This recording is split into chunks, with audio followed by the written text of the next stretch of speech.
ये है दिल्ली दर्पण, दिल्ली एनसीआर का नंबर 1 वेब चैनल।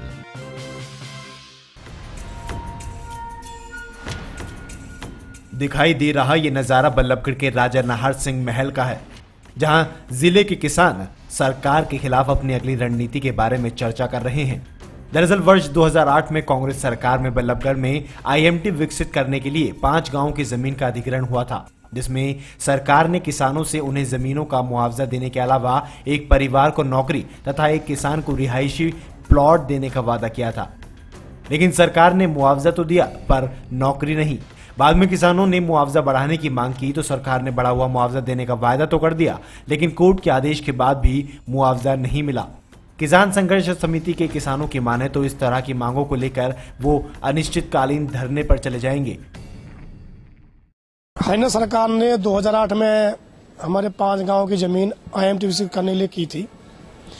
उस टाइम सरकार ने हमें बहुत कम मुआवजा दिया था। हमारे यहाँ पर कम से कम 1.5 से 2 करोड़ प्रति एकड़ का रेट था, तो सरकार ने मात्र 16 लाख रुपए हमारी जमीन अवार्ड की थी।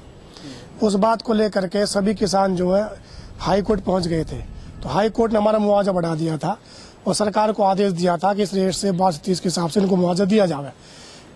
लेकिन सरकार ने हमारा मुआवजा नहीं दिया, जिसको लेकर के पीछे हमने धरने प्रदर्शन किए, तो सरकार ने हमें लिखित और मौखिक रूप से आश्वासन दिए कि आपका पैसा दे दिया जाएगा, लेकिन सरकार ने हमारा अब तक पूरा पैसा नहीं दिया।